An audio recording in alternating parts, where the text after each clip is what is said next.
My name is Sam Tima. I'm your host.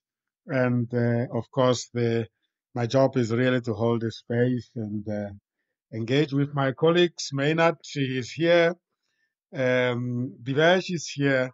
We are proceeding with our sales series, and today we are talking about unit number 9, conduct 4, introducing the channel, be either the online radio station, the podcast, the video streaming, and audio streaming.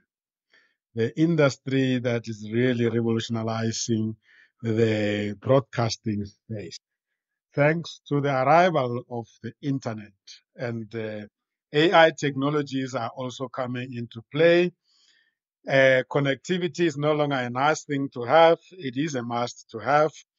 And from that perspective, we can only keep on encouraging our country to look at the public infrastructure in the form of broadband, internet availability, but also equipping our people with the ability to coexist with technology. This is the mind, the journey, the destiny. We apply our mind to the journey that takes us to our destiny. That is COMETSA Radio Worldwide, a member of COMETSA Global Online Channels. And the principles that we follow as we engage on these talk shows is called the idea. We inform and entertain, develop and educate, empower and support, associate and network. That's idea.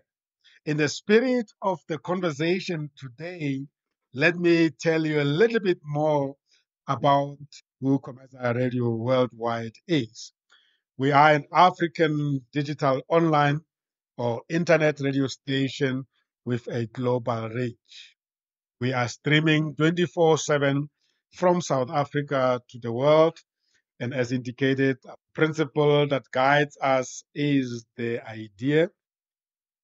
We affirm and support our business people, the entrepreneurs, professionals as well in their personal and professional development journey. Our responsibilities are to build the ecosystem, empower our stakeholders, collaborate across sectors, share insights and knowledge, build a base for succession and inheritance, and preserve our legacy for generations after us. The genre includes the live and recorded talk shows, jazz, classic, African, and world music, and we believe that appeals to our listeners.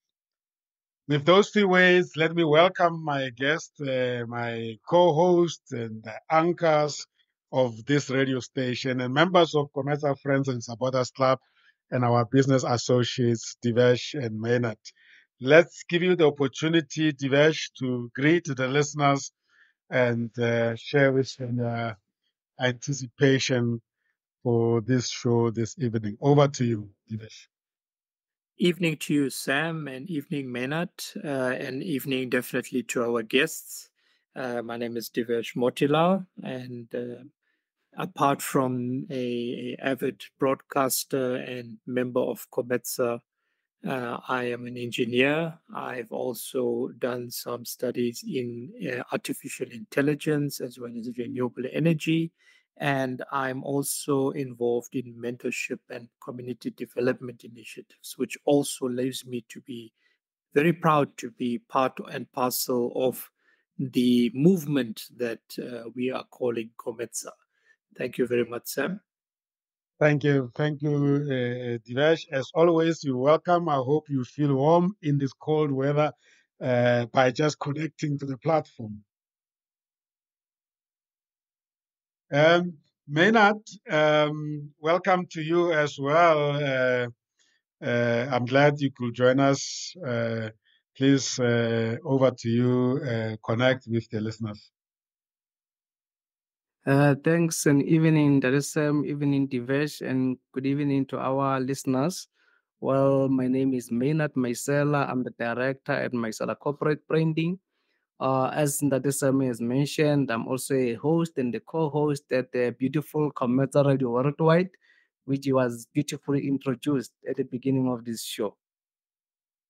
Thank you so much, Maynard. Welcome. I'm very excited about the theme of today's conversation, Unit 9, conduct number 4, the art of introducing the channel. And for us this evening, our channel is COMETSA Radio Worldwide, which is basically our online radio station. And we're going to be talking about the rationale behind you as a host and co-host having to understand what your channel stands for. We would like to give us some opening remarks around the objective of a unit like this, and what type aspect of this topic will you want to kickstart the show with? Maynard? Yes, and thank you so much. Well, the objective on this contact is mainly about the introduction of the channel itself, what is the channel stands for, and what it entails to achieve. And at the end of the day, like the show itself, as you already introduced it based on a lot of principles, like as you have mentioned already, mainly the principles of the idea. So we are here definitely all the time. We inform and entertain our listeners. We develop them. We educate them in many ways. I believe they are learning wherever they are. We empower and we're always there for them to support them. And after all, again, the fun part is to network. We associate and network. We used to have the outing sometimes with the Motorphone Day. Yeah, It was more about the networking part of it. And yes, like it's all about the channel itself and what it stands for. indeed, indeed. So we are suggesting that whenever you are invited to be a guest at a show, don't just be interested in the show and the person that's hosting you, but be interested also in the channel and the platform and what they stand for, Dinesh, in terms of their vision and mission, the policy, the programming policy, and all those. Yeah, let's start slowly into it. If somebody asks you what benefit do I get from knowing the channel if I'm invited to talk about the subject matter expertise that I have? If I can just also contribute something to that point, Sam. Um, for me, as we've been mentioning in all our other units, is the importance of research. So before we delve into the importance of introducing the channel, there's a lot of research which goes into not only your show, your guest, the co-host that you would have in that specific show, but also into the channel itself. Once you've decided, what your show is going to be about, what is your show and your message, and then the future guests that you'd have on your show, is actually having as a vision what it's seeking to achieve. You'd need to select your channel that you want to actually put that content onto. Mhm. And when we're introducing that channel, of course, we've already then at the point selected the channel. And it's important that part of your own branding for your show, you also want to promote the channel that you're on, because it's all part of brand building from my perspective, Sam. Indeed, indeed. I remember very well that every year when the radio stations were to announce the new programming and then the new DJs, or we call them journalists or broadcasters, and you will have this one person that you don't understand, has got this funny voice, and and then you will say, but this one, it doesn't suit this radio station. What do we normally, what would we normally be looking at in the Dema Isela? when we are struggling the early stages of welcoming the new broadcasters, and then you say there's this new broadcaster, man. No, it's not suitable for my channel. What will we be looking at? Or for our favorite radio station? Wow, like it's a tricky one for sure indeed. But like selecting like the DJ or a journalist in that content, I think you need to align the person with the show itself. Like maybe if the person is just too energetic, for example, maybe you can look and maybe placing him on the morning drive shows where maybe he can keep people awake in the morning. And then maybe if you feel like maybe the person is just too slow for the morning drive, then you can again maybe as to squeeze him somewhere, maybe on the talk shows or somewhere else. But like it's a tricky one, like to actually select the journalist in that regard, like just to listen for on their voices on how they articulate their shows, and yeah. But but the tricky thing is that it contributes more on the listeners as well, because should the listeners get bored, Yeah. then the show might lose listeners at the same time. So Mm. definitely, I think it's a critical stage where you definitely need to align. And just more like when you go on your football, you just need to make sure that you pick the players that you trust most to be your starting lineup and things like that. So it's a very important stage as well, definitely. Well, that seems to be suggesting that there has to be an effort from the channel and from the host or DJ to align and get to know each other until they find each other in the interest of the stakeholder groupings, Divash. So it's not like marriage made in heaven. It has to, it takes its own time until there's alignment between the style of the channel and that of the DJ. Indeed, Sam. But like you would have certain level of uniqueness that you as a broadcaster and the content that you provide in your show brings this fresh uniqueness about it. Unfortunately, you still need to match up with a platform, whether it's online, whether it's a radio platform, where your style and what you're going to deliver matches up with their vision and their expectations. Mm. And of course, like Maynard has mentioned, if you're a lively, bubbly person and they already have somebody who's a lively, bubbly person, then there's a potential clash in terms of utilizing your value add to that platform. If it's a segmented platform, like Maynard mentioned, a breakfast type of show where you'd want someone lively, but if you're coming with the same packaging as someone that's already on that platform, then you may not be at the right channel. You need to look for a different channel that Mm. you can actually match into, Sam. Yeah, it's like in sports, in football, they say we have a number 6, a playmaker. We can't go and get another playmaker. It's too much. They end up clashing, and you Yeah, end up yeah. losing those value that you So you want to say to me that the lineup of the DJs may complete make a complete channel?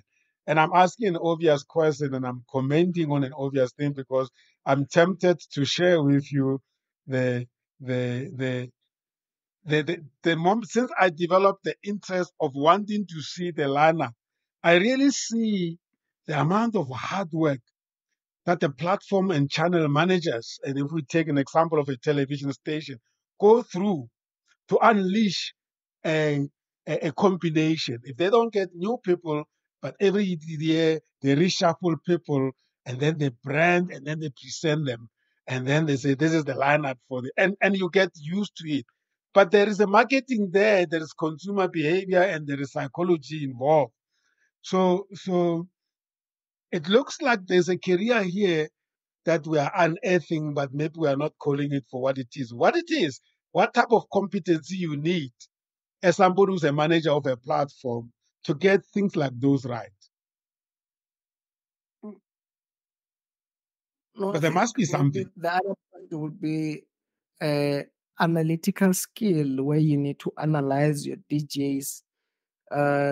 You need to be able to see the strength in your journalist or in your presenters. You need to identify the skills and know the strength of your DJs as well. If you can understand the strength of your DJs, you'll be able to place them in the right places. Yeah. Yes, yes. If I can even add to the point Maynard is making as well, definitely, even if we look at the emergence of the streaming platforms, those have significantly transformed definitely the entertainment landscape, and it's impacted on how we consume content. So if you were someone who's managing a channel, you definitely have to have analysis into how your consumers are shifting in terms of behavior. You definitely need to know what is the areas of interest that your consumers are um, focused in on, so that you can then decide. Perhaps last year you had certain kind of layout, as you had mentioned, in terms of your broadcasters as a team, but this year, things have changed. So you might need to move certain personalities into different time slots, because the analytics is showing you that your listenership at certain segments of the day might be increasing or decreasing. So it's a different kind of board game. And as you mentioned in the beginning of the show, the impact of things like artificial intelligence definitely brings about a new dynamic, Sam. Yeah, yeah. So they need to keep on adjusting, and I think we're gonna talk about technology, because there's channels that we got to know some years ago. They are moving along with technology, and this brings me to some of the commonalities between the video streaming channels and the audio streaming channels that we can share, you know. And so it's almost like you have generic do's and don'ts, but when you move into the radio or you move onto the video streaming, you adjust to a certain extent. So if we take, for instance, COMETSA Radio Worldwide, and then we take Insights Online podcast, assuming that the podcast can also give us the facility to go live and have a conversation, and then the television network being the YouTube streaming. Is there a thin line there, or can I just move somebody from the audio streaming platform into the video streaming platform as and when I wish? No. Not as you wish. It's two separate platforms altogether. I think unless if maybe you prepared the DJ that we're gonna swap the channels in between. In that case, maybe the DJ can be prepared, knowing that now I might go on the television network at any time. Other than that, you will find you're gonna cut up the DJ unprepared, number one. Because remember, the minute you search on the televisions, there's a lot of things that we consider. You need to consider your background, where you are sitting. You need to consider your attire, how are you wearing. You need to consider a lot of things like your posture. So just switching off immediately, I think even the podcast for that television network might not look nice and appealing for the viewers at the end of the day. So I think there is a huge difference between the two channels altogether, because the audio channel one, which is a radio worldwide, it's just an audio. We are in the background. I might even be maybe running the channel, maybe like we're sitting somewhere else, maybe in the car, wherever.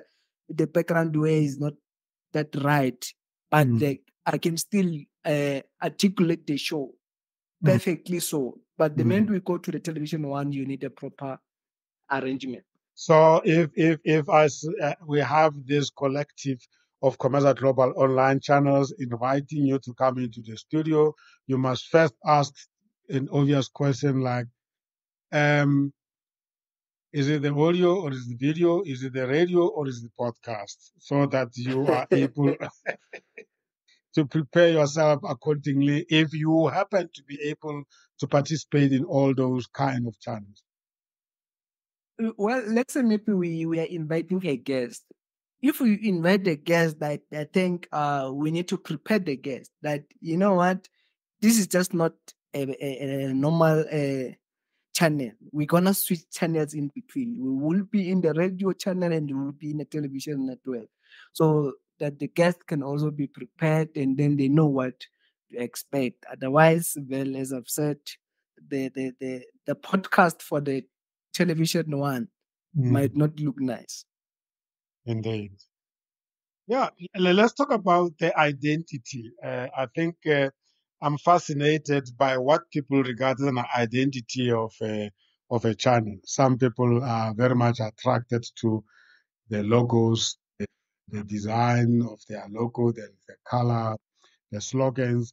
Can we put together what makes up the identity of a channel? Yes. I think, yes, indeed, Sam. But I just wanted to also stress that with the COMETSA Digital Streaming Online Mastery Program, we do go through the do's and don'ts that enables a person who does such a program to become adaptable. So sometimes the do's and don'ts need to be adapted. And the topic we are focusing in on now is about changing platform. And indeed, as Maynard and yourself had outlined, huge difference between a radio or voice platform versus a video streaming platform. But like and in the same vein though, there's a lot of the do's and don'ts which applies across both the types of medium. But in terms of the question you've raised, yes, indeed, we can outline those significant items. Mm, mm. Yeah. So we are having the guest or the host in mind. And the host is the one who's driving this vehicle called the show. And he's driving it on this highway called the channel. And he has a choice as to which highway to use. In other words, if this person is a subject matter expert that picks and chooses the channels he wants to use, he actually is at liberty to decide that this show of mine, I'm not going to be hosting it on this channel because of one, two, three. And what makes him to be able to choose is the ability to be able to see how these channels differentiate themselves from one another. Now, let's take an example of a YouTube channel. A YouTube channel is a YouTube channel, but the Maynard's channel and Divesh's channel may just not appeal to me equally. What will have the owners of those channels done that make them be differentiated from one another, and yet they are using the same kind of ingredients to put together their channel? If I can get share a couple of points that we could consider when looking at what makes up a channel and helping you to make a decision as to which channel is right for you as a guest or even as a host. We'd look at things like what reach does the channel have in terms of audience, what kind of demographics can we target with that channel. Obviously, it will be different. For example, if we've got a local radio station, it will only address an audience in the local vicinity, and there might be a conservative community. It might be a non-conservative community. Another aspect we'd look at is what is the content type, what is the format of the delivery of the content. So you mentioned YouTube, that will be ideal for video content in particular. You've got SoundCloud, which is good for audio content. And you've got, if we talk about written material, you've got other types of platforms which could be utilized. But one of the more important ones, Sams, is that of, and especially in this day and age of online streaming, is that of what monetization options does the platforms offer? Yeah, yeah. So you bring commercial aspect into it. Yes, indeed, sir. And I think that's very important because over time, these streamings are going to decline in numbers, and those who have really managed to go into the commercial space will then grow in size. And I think that's why the identity, I guess, is very important because it's what attracts people to the channel. But let's talk about these channels. As I said, they're driving on a particular platform, and the number of platforms that we don't always realize how much influence they have.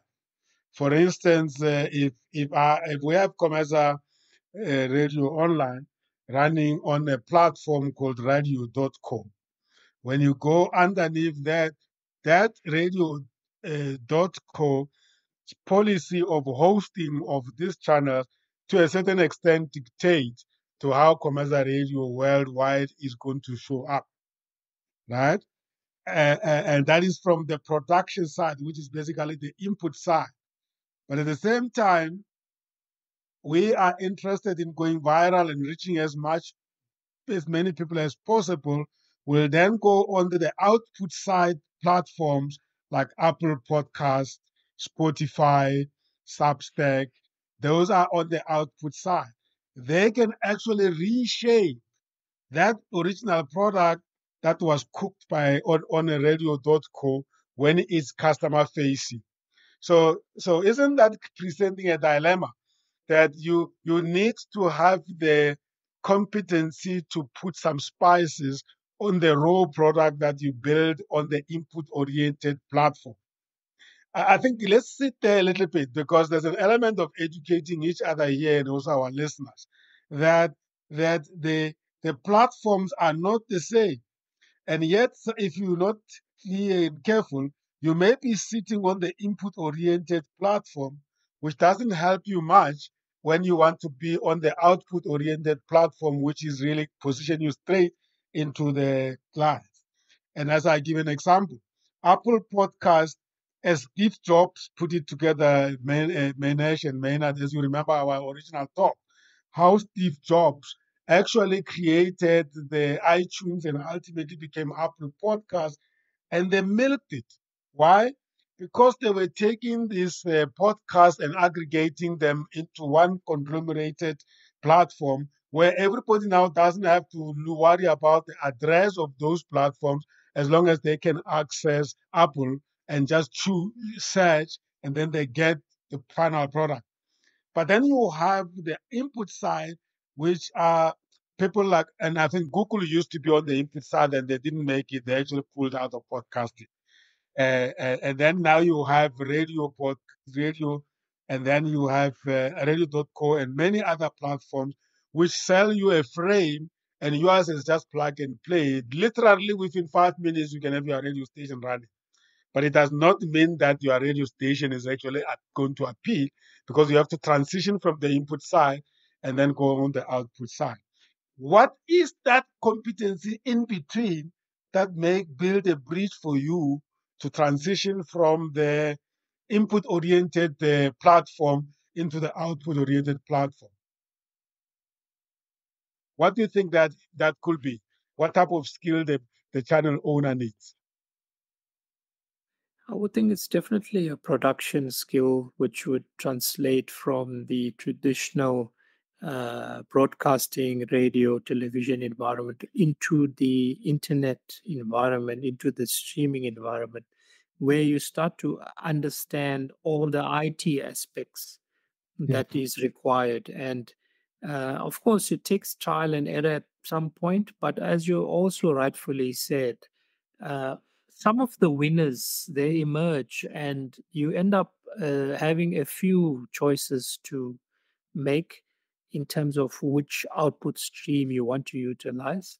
Again, it's things like what are the monetization options, what is the ease of use, the type of interface that you will have as a user, and then you can evaluate these platform options um, based on things like what what what scale searchability options it has in terms of from a user perspective. How can your audience, new audience members, reach you and your content?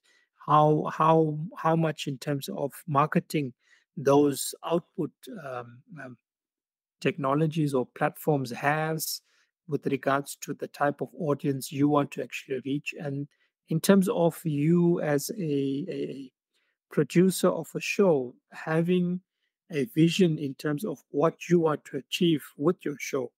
These things have to tie up with each other. It goes back again to the most, I think, one of the most fundamental aspects which we will teach in the COMETSA Digital Online Streaming Mastery Program is that all these modules that we broke up into the 40 modules, each one interlinks with each other, and one common thread across all is that you got to research each one of these modules. Yeah. That's my input there, Sam. Indeed. Maynard? Yes, and Divesh, I think that was very insightful. And looking at the whole thing, you definitely gonna need the scheduling and the programming as well. This whole thing, it needs these technicalities, especially if you were to look into the commercial part of the whole content, and you need to have a proper content creation. Because you can't just throw any junk on your podcast, and so you need something structured in a proper way, and so that definitely in that case. So I think that you are touching a very important point there, just to add to what Divesh has touched on, that something happens from the left side to the right side, and one of those, as you've touched on, is the content creation. It is your programming policy and the technical ability to package the content, and also then the ability to attract subject matter experts to come to your show. I mean, the listeners, they hear us announcing that Divesh is going to come. And if they identify with the expertise of Divesh, that is enough for them to switch on. But there's so much around the channel that can actually make Divesh delivery affected negatively. And this is normally behind the scene, is not seen by the listeners. But the listeners taste the product. They don't even know that there were some spices put in here to make Divesh shine. If there was no such intervention, Divesh, being known as a subject matter expert, will still have not delivered according to the policy, the philosophy, the values, and the standard of the platform. So there's really many ingredients that come together. And that, for me, I think, is one of the things we don't see. And that's one of the reasons why we take it for granted that it's easy. It's not easy. And also, Sam, to add to what you're saying, on the flip side of the coin, for you to attract the kind of guest that you would like, this day and age, your guests also want to ask, where will this show be put, or which platform will it be put onto? And they might actually say, no, they're affiliated with a certain other platform, so they may not want to do the show because of the channel that you have chosen, because they've got some competing interest in terms of a different channel, which they may already have a relationship with. So it's also another aspect which, it also determines the success of your own show, and the selection of the channel that you put to host your show on, Sam. Indeed. Wow. Beautiful. So the real makers of money, or the real impact makers, are the content generators and those who do the content marketing, the packaging of that content and making it going viral and reaching much bigger audience through social media platform and many other platforms. Wow, beautiful. Thank you. I think we addressed that very well.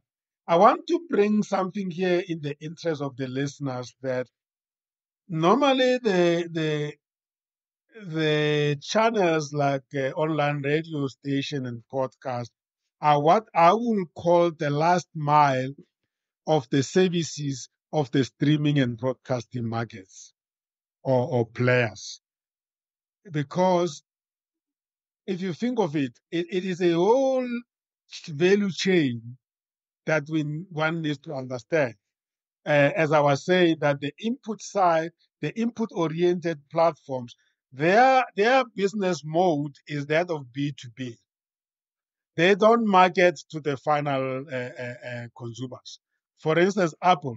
Yes, you can have an Apple podcast, which they are using. It's almost like somebody that is producing at the same time also get involved in the retailing.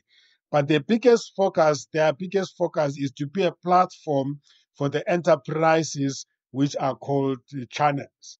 That will then cook stuff on them, and there is these channels like COMETSA Radio Worldwide that ultimately deliver the final product to the final consumers.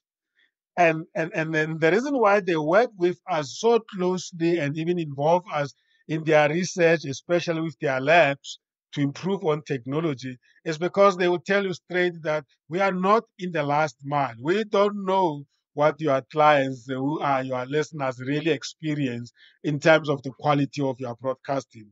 But please participate in our feedback loop so that we are able to know. And that's why when you have a help desk need, after they helped you, they will send you an email request or a survey to say, tell us more about what caused that problem and how can we avoid it.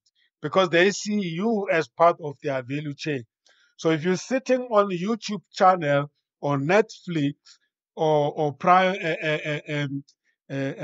Prime, whatever platforms or Showmax, you are actually part of the value chain. And it's very important to understand at what point of the value chain you are and how much influence you have to those that actually start the chain on the left side. And I think if we can sit here and pause a little bit, that we need to deepen the knowledge of the intricacies of this value chain of the streaming industry so that people know the value that they bring in and the power that they have and the influence they can have if especially they partner with their subject matter experts, their producers, and their clients. Because that experience is going to be wanted in the lab, in the laboratories where the technologies are refined. I hope I've brought this point right, that the COMETSA Radio Worldwide, is the Insights podcast and the COMETSA Television Network is what we call the last mile service providers in the value chain. They are the point of contact with the final client. They are actually a channel to inform the input side of the podcast. So if you decide to be somewhere in the value chain, you need to understand what contribution you are making to the value chain so that you are sustaining and you are influencing the platform. That sounded like a lecture, but I just thought that I should just bring that up as a piece of insights that through my research I've actually come across. Any comments there? Indeed, Sam, I fully agree with you. And I think in terms of the Unit 9 Conduct 4, introducing the channel online radio station, one of the considerations that we need to also look into is, like you're saying, where in the value chain you are sitting and what impact are you making. And in order for that to really make sense is if the channel actually also provides analytics and insights, looking at how you're performing, whether it's a show, whether it's a specific time of day, um, how you are performing in terms of the views you've received, if it's a visual show, the engagements that you've had, how you're retaining audience. So a lot of things like that also helps you to measure performance. And perhaps you're in the wrong time slot, perhaps you had the wrong guest, perhaps the audience wasn't happy with you in particular. These things is important. So you can not only grow, but determine whether you're in the right place in terms of the value chain. So, Indeed, indeed. Maynard, any points there? Yes. The value chain, it's one of those important part of the whole channels, because you need to understand the value of where you are. For example, ourselves as DJs or as the host, you need to know the impact that you are making to the channels, even though there are still the producers on the background and a whole lot of technicalities going on. But you still need to understand the value that you bring on the table as the host or as a co-host of that particular channel, like other than looking into deep uh of the value chain in terms of the hostings and all those things. Those are the technicalities of the producers and others. But what are we bringing as the host or the co-host of the shows? Like, we need to know the impact that we are making as well as part of that value chain. Indeed, indeed. So as hosts, we are at a content creation level. And the one obvious way, Yes. therefore, that the channel differentiate themselves is how they create the content, and then the subjects and the topics that make their programming. And then, of course, then also how the scheduling and the programming is done, what policies inform that scheduling and that programming, and how they stagger them to make up a full portfolio of programs from morning into the evenings and midnight. So the our scheduling and the streaming frequency, therefore, once the content is there to be created, the scheduling and that frequency enrich the value of that content and programming. And this, in my view, is a major differentiator of the channels. And it will take a long time before we can succeed in arguing for or formulating our unique value proposition. Because that is where actually the value proposition is sitting. It's not just the content, it's how the content given. And when you position your channel, you need to be able to articulate it. And that's why, if I may use our model, we don't sit and think about the scheduling. It's already built into the platform. It's there. What we are looking for is for the content to be on that platform. If you look at this, those who are listening, you actually know that is on talk show part 2. That is always like that. This time of the day is a talk show.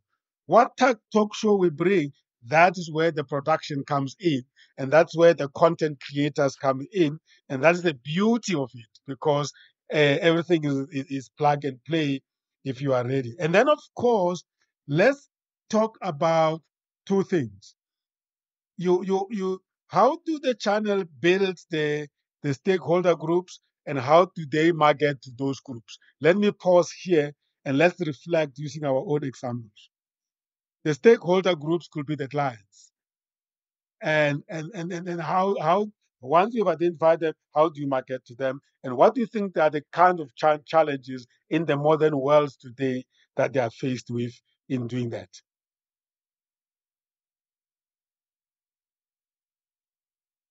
To a point that people can will then identify with that channel, basically. I think if we take our own example, we do use other channels where we actually market not only our COMETSA channel, but also our individual shows, Yeah. our individual radio hosts. Yeah. Even if we have some of our guests, we can actually utilize the guest Yes. as a profile, and we will market the channel, the show, as well as the guest. Hello? So we do use other platforms like the Facebook. We use other platforms like LinkedIn, as Yeah. well as with traditional internet streaming. Yeah. Yeah. It is actually our business model. It's actually right at the center of our positioning and promoting and marketing to stakeholders. We use the guests quite a lot, and that's why we are when we announce the show, we brand, we get the picture of the guest, and then we announce, and then we send it to the direct contacts, our networks, but we then take it to LinkedIn, social media, and and that is, in other ways, we use the reputation of the subject matter expert to actually position our program, to speak to our stakeholders, to participate. And here's the other thing, Maynard and Divesh, that from our experience I want to share as well, and that is it's not about how many people are listening now in today's world. It's as about as you produce this show, even if there are 5 people listening, you must remember that after the show, there's going to be a bigger audience that are going to listen to the archived content in the form of podcast. And this is what has changed the dynamics of today's delivery of content.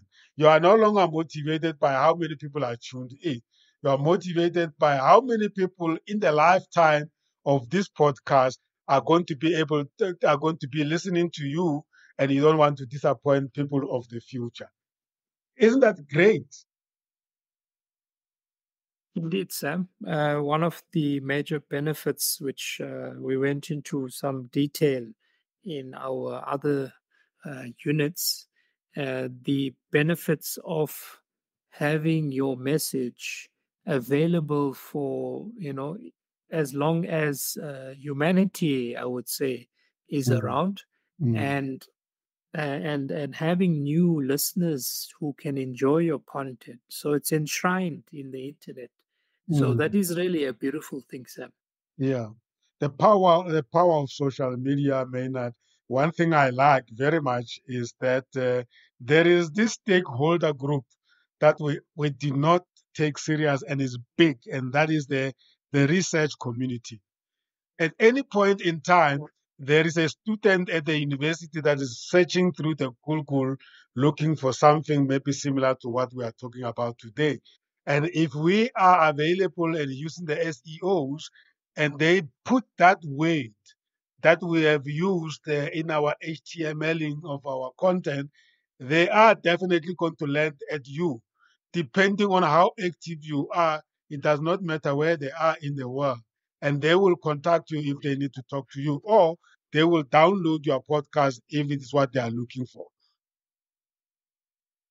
Yeah, Definitely. The social media is one of those powerful tools that I can say it also helps with that research, like because mostly we upload our content on the podcast. From the podcast, we upload onto social medias, the LinkedIn, the Facebook, and all those social media platforms. And when those researchers start googling and researching a certain topic, it's easier for that particular content to pick our programs as well, if as long as we are publishing them on social medias and we become part and parcel of those researches. So it definitely is it's a very interesting concept, that one, that is it. And a serious consideration. If they invite you to come to the show and that show is not going to end up being on the social media, in today's world, you might say, look, I'm not interested. I mean, if you really, content marketing is something that you believe very strongly in, because you're going to produce a content that is going to die immediately after. They give you Yeah, the no, link, that, unless they give you the link and then you are going to take it and publish it on your FaceTime. Time yeah, face. well, it depends. Like I likely most of the podcasts, they actually go on social medias, and let's see, yes, even maybe they for that in that case they don't have any social media platforms. Then you can request the link, then you can publish their own selves, and Mm. yeah, then if it's not going on social,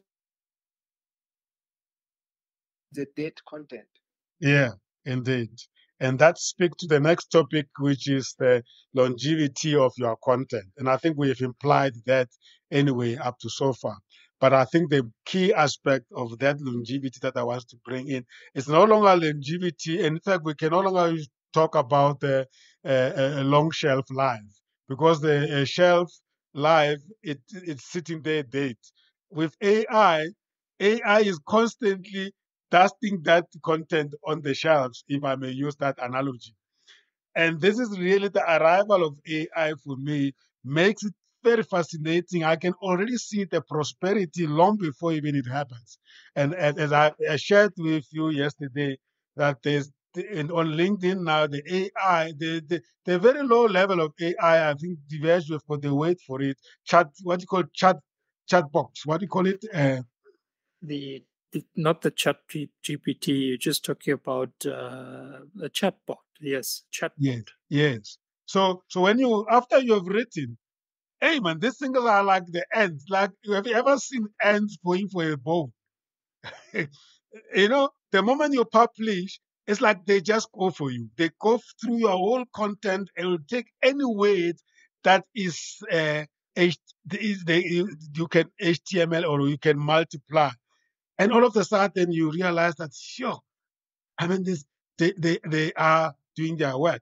They are feeding some people with the information, and which now Maynard makes me to be very worried that if we don't research our content, we could actually be causing too much damage or really misinforming people there.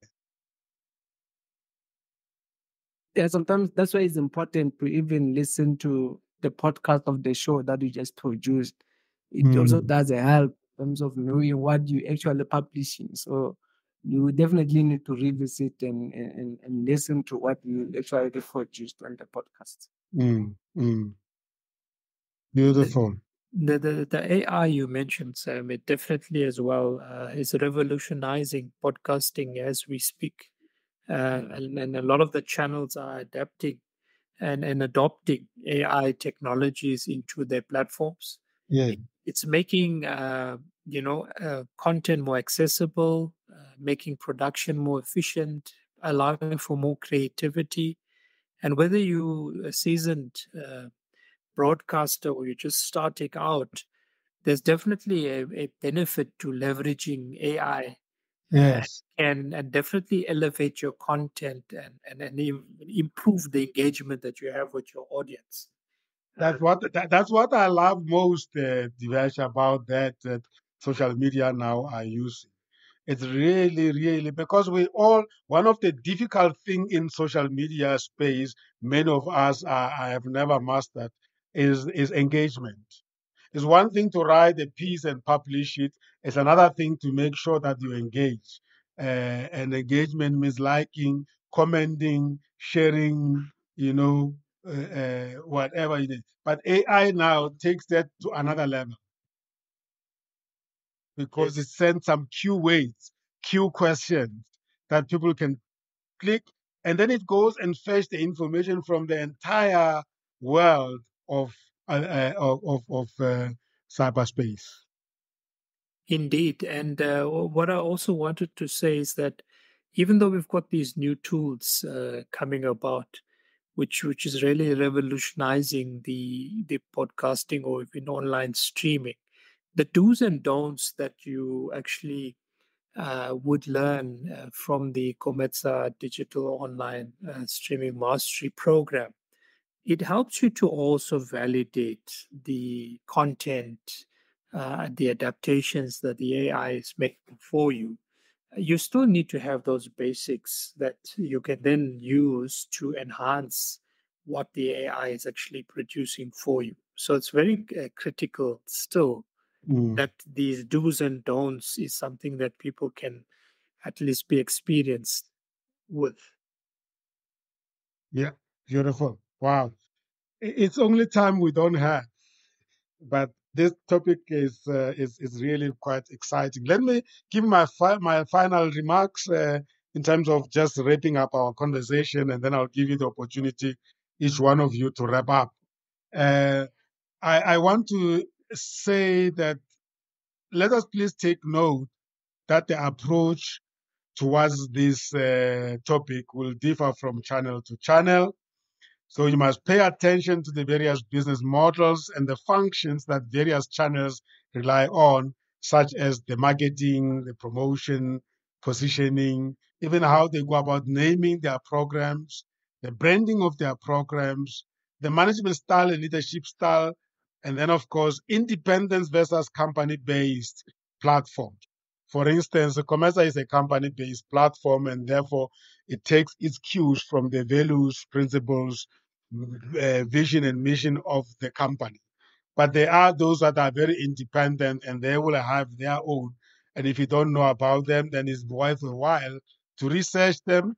And if they are not there, then you can go to the founder and ask them what made them to come up with the platform, so that at least you have an understanding of what they want to achieve. Lastly, from our side, there are three categories that we are addressing within the COMETSA Radio Worldwide. The first one is the commercial aspect or commercial category, which is represented by COMETSA GOC International Pty Limited. That is where we actually are creating value through our activities in human capital management and leadership development. The second category is that of a member development. That's why most of our hosts, co-hosts, and DJs and anchors are the members of COMETSA Friends and Supporters Club NPO, and therefore it represents our stakeholder groups. The stakeholder group number one, before we can then go out to external one, being the clients and others. And lastly, the category three is what I will call citizenry development or citizenship development or community development that is represented through our COMETSA Development Agency. So that's how I will actually position our channel in the context of what we have discussed today. And I will stop here.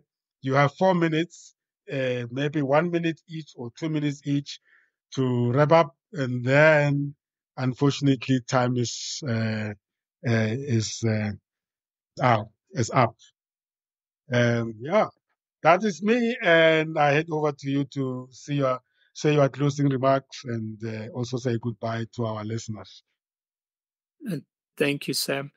From my side, my takeaway is that when you're choosing a platform to host your content, there's several factors that you have to consider, and that factors should help you inform your decision. So it's very important to research as part of your whole value chain research, that you actually look into the channel and the platform that you want to put your show onto. But that being said, and we've gone through most of the aspects that you should consider in our discussion today. But you must also remember that there's not necessarily a single platform that fits all your different scenarios. You must assess your goals, look at the content, as well as your audience to find the best match that you can find for yourself. Thank you, Sam. Great stuff. Thank you so much, Divesh. Menat? Yes, that was very insightful, Divesh. You usually take my words in most cases, but definitely what I can say is that looking at ourselves as a host or co-host, we need definitely focus on the content creation and making sure that our content reaches as much platforms as we can. Like after producing our podcast, we need to make sure that we are becoming friends with the social media platforms as well. And so that we can help even the research community to do their work as well out there. And yes, definitely, it was an interesting show today. Like, not forgetting that we're talking about our introducing the channels, like of which we did earlier on. But yes, we are still on COMETSA Radio Worldwide, which is we are an African digital online internet radio station with a global reach. So it was a very, very lovely Unit 9 Contact 4 of introducing the channels. That is it. Beautiful. Thank you so much. Indeed, you have wrapped it up so nicely, Maynard. Thank you very much for that. I appreciate it. And of course, let me inform you again that on the next show, Tuesday next week, and then of course starting with the train on Monday, we will be looking at unit number 10, contact number 5, check in and start the show. Wow, it's like ready, go. Check in and start the show. Very important. The importance of checking in and make your client or your guest settle down, relax, and not panic. That was COMETSA Radio Worldwide, bringing you